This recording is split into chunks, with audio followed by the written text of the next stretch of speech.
जीव हमारी जाति है, मानो धर्म हमारा, हिंदू मुस्लिम सिख ईसाई को धर्म नहीं है न्यारा।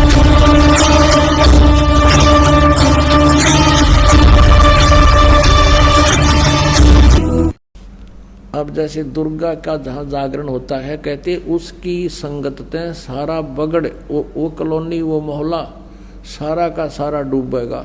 कैसे डूबेगा? क्योंकि उनके गाने बजाने का जो तरीका है वो मन की खुराक है। मन ने के चाहिए तबले तबले बांध रखे हो, अच्छे सुरीले गाने हो, ढोलक पोलक टनक टनक, और फिल्मी गाने हो,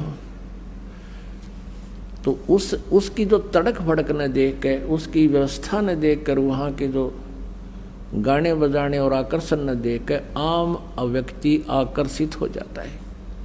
और एक स्वभाव है प्राणी का कि जैसे हम जब तक तत्व ज्ञान से परिचित नहीं है, तो कोई जैसे मंगलवार का व्रत रख रहा कोई, और कोई इसको कह दे भाई शुक्रवार का रखना चाहिए, बहुत लाभदायक है, वो शुक्रवार का भी शुरू कर दे, और उसने पता नहीं से लाभ क्या होगा। एक बार एक बहन आई यहाँ पर, वो अपनी उसकी बहन जो नाम ले रखी थी वो लेके आई इसको, वो दूसरी जगह विवाह कर रखा था उसका, दूसरी जगह वह लेता आई उसने। दोनों बोली जी मैं शुक्रवार के व्रत रखती हूँ। वो लाई किस लिए थी उसकी बहन कि उसका पति शराब पिया करता, शराब पीकर उसने घना दुखी रखा करता, पीटा करता, घर से बाहर निकाल देता, शराब के नशे शराब कुंडी ला के भीतर सो जाता, वह घड़ी में खड़ी रहती सारी रात सर्दियों में, इतना दुखी कर रहा। और वो लाई थी नो कि तू नाम ले ले, भगवान तेरी सुन लेगा, वो शायद शराब भी छोड़ देगा तेरी। तो उससे वो कहने, मैंने उनको बताया, जैसे बताते थे भाई ये व्रत नहीं करना, ये नहीं करना, वो कहने लगे जी मैं शुक्रवार का व्रत रखती हूँ और वो तो मैं पूरे करूंगी, 16 करने होते हैं। और उसकी कहानी उसने पहले बता दी। उसकी बहन ने, इसका पति दारू पीवा रोज पीता है, घर ना शाम ना आके। मैंने उससे कहा बेटी एक बात बता, करवा चौथ के व्रत इसकी कथा क्या है, कैसे क्यों रखते हैं, पता था मुझे। तो वह क्या बता है ना, बोले जी एक बहन का पति विदेश चला गया था किसी अपने रोजगार के लिए, फिर उसके घर याद ना रहा, घने दिन आया को नहीं। फिर उसने माता ने दर्शन दिए, इसने संतोषी माता ने, और वह ने बोली तू मेरे 16 शुक्रवार के व्रत रख ले, तेरा पति आ जाएगा। उसने शुक्रवार के व्रत रखने शुरू किए। 16 में शुक्रवार का जो व्रत था उस दिन उसका पति घर आ गया, उसने खुशी मनाई। मैं बोला नादान बेटी तू, उसका पति तो जाहिर था क्या बढ़िया होगी, तेरा रोज आवर घर तो दे ही तोड़े, और तो फिर भी व्रत रखे, अकल की जारी तेरी, तू तो इनो शुक्र मनाए, 2 दिन ना हो तो बढ़िया है, हिसाब व्रत ढूंढे तो इनो 2 दिन ना आवे, तो हमने नो बेरानी वो व्रत क्यों रखे हैं, या औषधि खा रहे हैं, इसका रिएक्शन है या एक्शन है। अब ये मालिक की एक वाणी है कि दुर्गा ध्यान पड़े जिस बगड़म ता संगति डूबे सब नगरम। जैसे किसी के घर पर ये दुर्गा का जागरण होना, तो पड़ोसी और भी जिसका थोड़ा सा ब्यों तो उन्होंने क्या करे, ए जी हमारा भी कर दियो तड़के, हमारा भी रख दो, हम भी एक जागरण करवाएंगे। क्यों देखा देखी हम करते ही हैं, भगवान का ज्ञान तो हमें है ही नहीं। और उठ के सुरीली आवाज, बड़े गाने बजाने, सब तरह के अट्रैक्शन होता है। अब वहाँ क्या था, एक बार इस दास को भी अवसर मिला एक जागरण की थोड़ी सी झलक देखने का। जब नाम ले लिया था, ज्ञान हो गया था, एक भक्त हमारा, तो थोड़े से भगते उसके घर पे गया हुआ था शाम को। फिर वो थोड़ी देर पाछा उनके वो ढोलक से बाजन लग गए। मैंने पूछा ये क्या हो रहा है, कि दुर्गा का जागरण होगा यहाँ पर। हम दोनों चल पड़े, पैदल आ रहे थे, तो देखा उसके साथ में टेंट ला रखे घर के आंगन में, और वहाँ दुर्गा का वो जागरण शुरू हो रहा। अब एक स्पेशल बुला रखा वहाँ जागरण करने वाला जो गायक, और उसका अलग से एक रेजिडेंस टेंट में बना रखा, गर्मियों के दिन थे। तो वहाँ शुरू कर रखे, सारे बोलो जय माता दी, अगले बोलो जय माता दी, पिछले बोलो जय माता दी, मैं नहीं सुनिया जय माता दी। वो तनिक बनो कहते मैं नहीं सुनिया, सारे जोर तो बोलो जय माता दी। अब वो न्यू करता करता सारे बोलो जय माँ। वो टेंट में खिसक गया और वो मेरा साथी ने बोला आज दिखाऊंगा आपको इस। वो टेंट हटा लिया हमने बाहर से, थोड़े से नु देखने लगे। वो पहले तो उसको देख रहे थे वो गाने गाओ, तो फिर इधर गया तो फिर दूसरी वो कनात के सहारे देखे के कर रहे। उसने वहाँ पौवा निकाला एक आधा बोतल उसका शराब का, दराज मत है, और वह कैंपा खोली, गिलास में दोनों डाले और गट दही कर कहने बोला पी के। मैं नहीं सुनिया, इतने कड़े सुनेगा लाली बेटी, मैं नहीं सुनिया सारे बोलो तेरा गजब भैया। अब परमात्मा कहते हैं दुर्गा ध्यान पड़े तिस बगड़म, ता संगति डूबे सब नगरम। नमस्कार सर। नमस्ते सर। सर क्या नाम है आपका? मेरा नाम हरिशंकर परमार है। सर कहाँ से आए हैं आप? मैं शाजापुर, डिस्ट्रिक्ट शाजापुर, तहसील सुजालपुर, ग्राम पंचदेरिया से आया हूँ। सर संत रामपाल जी महाराज जी से नाम दीक्षा आपने कब ली? मैंने 6 सितंबर 2013 को ली है। सर संत रामपाल जी महाराज जी से नाम दीक्षा लेने से पहले आप क्या भक्ति साधना करते थे?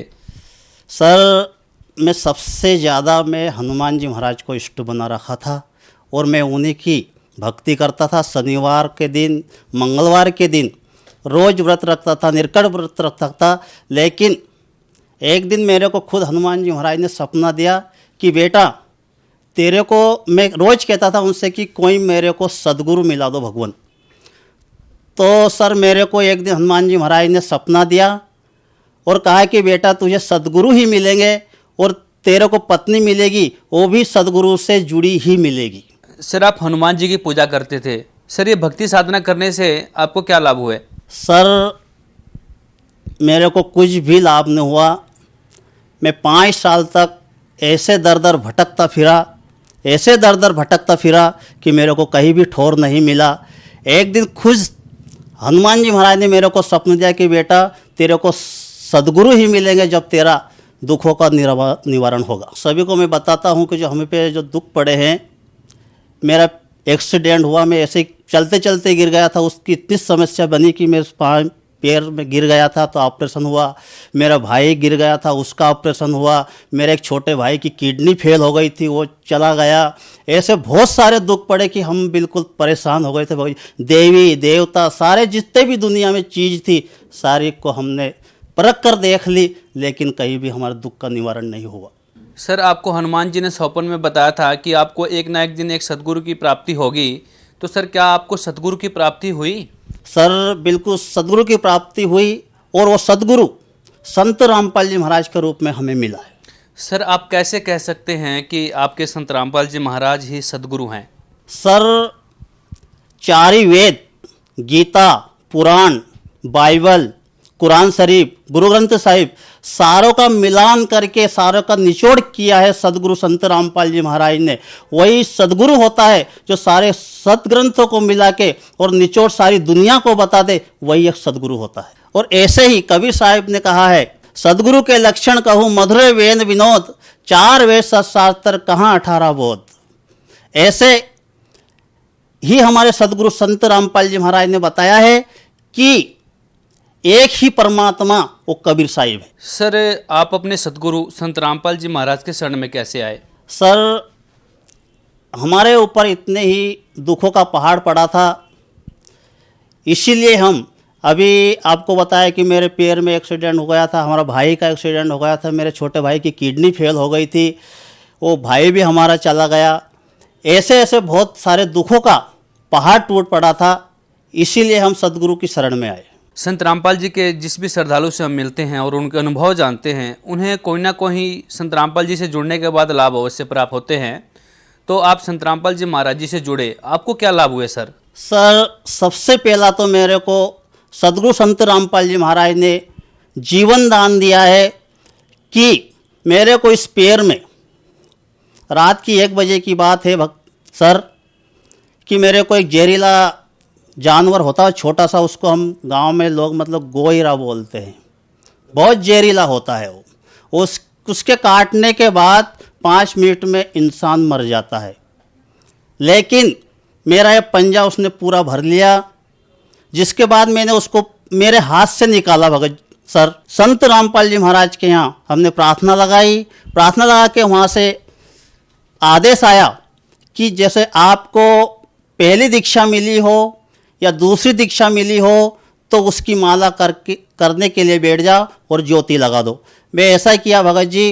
वो दिन है कि आज का दिन है, मैंने एक गोली भी नहीं खाई और 1 महीने तक उस पैर में उसके दांत के निशान मेरे पैर पर है उसके। तो सर उस जो जानवर ने मुझे काटा है उसका अच्छे डॉक्टर भी कहते हैं कि उसके काटने के बाद इंसान 5 मिनट भी जिंदा नहीं रह सकता है।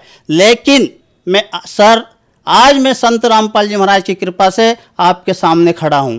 और दूसरा लाभ, एक भैंस थी, वो जनने में थी, मतलब 2-4 दिन में जनती थी, वो बच्चा जनती थी। बच्चा जनने में उसकी आंत पूरी बाहर आ गई सर। संत रामपाल जी महाराज के पास दंडवत करी कि मालिक अब तू ही बचाना। सर मैं उस घर से और जहाँ भैंस बंधी थी वहाँ से 1 मिनट का रास्ता है मात्र। वहाँ से जब मैं आया और भैंस को देखी तो भैंस मुझे चारा खाती मिली। भगत जी मैं क्या बताऊँ, उस परमात्मा की शरण में अगर मैं नहीं हो तो मैं बर्बाद हो जाता। मालिक ने मुझे बहुत सुख दिया परमात्मा ने। जैसे मैं फिर जहाँ सो रहा था वहाँ पे गया तो हमारी भगतमती ने पूछा कि अब अपनी भैंस कैसी है। तो मैंने कहा भैंस तो बहुत अच्छी चारा खा रही है। तो हमारी भगतमती ने बताया कि अभी हाल संत रामपाल जी मेरे सामने खड़े थे और बोल रहे थे और उनके गले में जो डॉक्टर जो जांच करने का एनिमा टांगते हैं ना, ऐसे संत रामपाल जी महाराज के गले में टंगा एक छोटा सा बैग रखा। कह रहे हैं, हमारी पत्नी से कह रहे हैं कि बेटा घबरा मत, मैंने इसका इलाज कर दिया है और अब इसको कभी भी जिंदगी में ऐसा नहीं होगा। सर अब दूसरी बार वो भैंस जनी है, उसको इतने से भी कोई खरोच नहीं, अपना 4 लीटर दूध दे रही है। तो दूसरा लाभ यह हुआ। तीसरा लाभ, हमारे ताऊ जी उनका हमारा ट्रैक्टर था, वो हमारे बंटवारे में उनके पास चला गया। तो मुझे चिंता हो गई कि मालिक मैं कैसे इन बच्चों का पेट भरूंगा। फिर एक रोज संत रामपाल जी मेरे सपने में आए और कहा बेटा ज्योति लगा के निकल जाना। तो जब मैं ज्योति लगा, सुबह हुई, मालिक से प्रार्थना करी कि परमात्मा मैं किस ओर जाऊं, ज्योति तो लगा दी मालिक।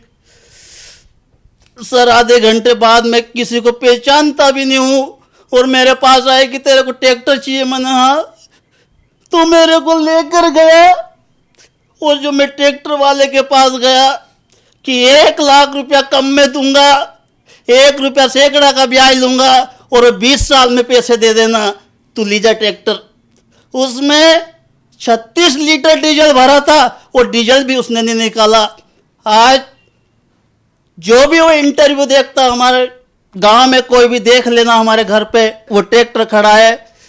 चौथा लाभ, अभी 2 महीने हुए सर जी, हमारे गांव में पानी नहीं है पीने का, बहुत सूखा है। हम भी बाहर से, मैं भी ट्रैक्टर से ड्रम रख के और पानी लाता हूं। मालिक से प्रार्थना करी कि मालिक इस दास को परेशानी है परमात्मा। तो संत रामपाल जी महाराज की हमने प्रार्थना लगाई। अभी 2 महीने हुए हैं सर जी। तो मालिक ने आदेश किया कि बेटा मेरा बेटा तीसा नहीं रह सकता, जा लगा ले, कहीं भी लगा ले, कहीं भी लगा ले। सर जी उस रोज मेरे पास एक खुद आदमी आया कि तेरे को बोर लगवाना। मैंने हाँ। तो बोर मशीन आधे घंटे बाद ही मशीन आ गई और जैसे मशीन लगी, गांव में किसी को भी भरोसा नहीं था कि यहाँ पानी है। आज भी भगत जी मैं बता दूं, हमारे गांव चलना, वहाँ 500-400 फीट भी होल लगे हैं, लेकिन जब मशीन चालू हुई तो 45 फीट पे पानी परमात्मा ने, संत रामपाल जी महाराज ने दे दिया। और 250 फीट वो बोर है भगत जी, उसमें पानी, उस सीम में है ही नहीं पानी। जब भी परमात्मा ने आज फूल चल रहा है परमात्मा की दया से, बहुत अच्छा पानी और हम सब पी रहे। जो भी आते हैं सबको मैं भरने देता हूँ और मालिक से प्रार्थना भी यही करी थी मैंने कि मालिक मैं भी भूखा न रहूं और साधु भी भूखा न जाए। ऐसी परमात्मा संत रामपाल जी महाराज ने दया करी। 4 साल पहले भगत जी हमें खाने खिला लेते। मतलब मेरे को ये थी चिंता थी कि मैं क्या करूं, मेरा भाई मर गया। मेरा भाई एक शिक्षा विभाग में नौकरी मास्टर है आष्टा के पास, मैं अकेला रहता हूं, मैं अपंग हूं। और जो मेरे भाई जो चला गया उसके बच्चे बच्ची भी मेरे पास है। और जो हमारे भाई की पत्नी है वो भी, मैं भी उसको बहन के समान मेरे पास ही रखता हूँ और वो भी दृढ़ता के साथ भक्ति करती है। ऐसा भगत जी मेरे साथ लाभ हुआ है। सर, संत रामपाल जी महाराज जेल में हैं, सर इसके पीछे क्या कारण है? सर ये हमारा दुर्भाग्य रहा है कि जो आज जेल में हैं। और जेल में क्यों हैं? यानी इन्होंने संत रामपाल जी महाराज ने दुनिया को सच्चाई बताई है। बस एक ही कारण है सच्चाई का कि उन्होंने सच्चाई बताई है, इसीलिए जेल में है। और जेल में सच्चा व्यक्ति भी गया है। कौन गए हैं? तुकाराम जी को गधे पे बैठ के सवारी निकाली, मीराबाई को भी एक जेल थी, प्रहलाद को भी एक जेल थी। और जेल तो एक देश आजाद कराने के लिए सुभाष चंद्र बोस, चंद्रशेखर आजाद को भी जेल हुई। क्या वो अपराधी थे? नहीं, उन्होंने सच्चाई का, सत्य का मार्ग अपनाया, इसलिए उनको जेल में डाला कि कहीं संत रामपाल जी महाराज की सच्चाई का अगर दुनिया को पता चल गया तो अपने अनुयायी अपने पास नहीं रहेंगे और अपनी दुकानदारी बंद हो जाएगी। इसलिए इन सभी ने संत रामपाल जी महाराज के झूठे आरोप लगाकर उनको जेल में डाला गया। एक ऐसे संत को जेल से रिहा किया जाए, एक ऐसी आंधी उठे, पूरे विश्व में एक आंधी उठे कि संत रामपाल जी महाराज एक दुनिया में एक से संत है जो एक कैंसर, किडनी, चाहे कितने भी दुख हो वो काट के एक जैसे मंत्र की तरह फेंक देते हैं। ऐसे सुख दिया है सब भगत समाज को। सर, जो श्रद्धालु आपको देख रहे हैं, आप उन्हें क्या संदेश देना चाहेंगे? खासकर आप मध्य प्रदेश से हैं, तो साथ के साथ आप अपने प्रदेश वासियों को क्या कहना चाहेंगे? सर, सबसे पहले तो मैं मेरे गांव को संदेश तो मैं दे नहीं सकता क्योंकि मेरे पास इतना ज्ञान नहीं है। ज्ञान तो मालिक दे सकता, मैं तो परमात्मा का दास होके मेरे गांव इस पंचदेरिया को निवेदन करता हूं, संत रामपाल जी महाराज के ज्ञान को, पहले ज्ञान को सुनो, फिर उससे जुड़ो और देखो कि क्या अच्छाई, क्या बुराई है, क्या अच्छाई है, क्या नकली है, क्या असली है, क्या सत्य है और क्या असत्य है। सभी से यही निवेदन है कि संत रामपाल जी महाराज की शरण में आओ और अपना कल्याण कराओ। बहुत बहुत धन्यवाद सर। नमस्ते सर।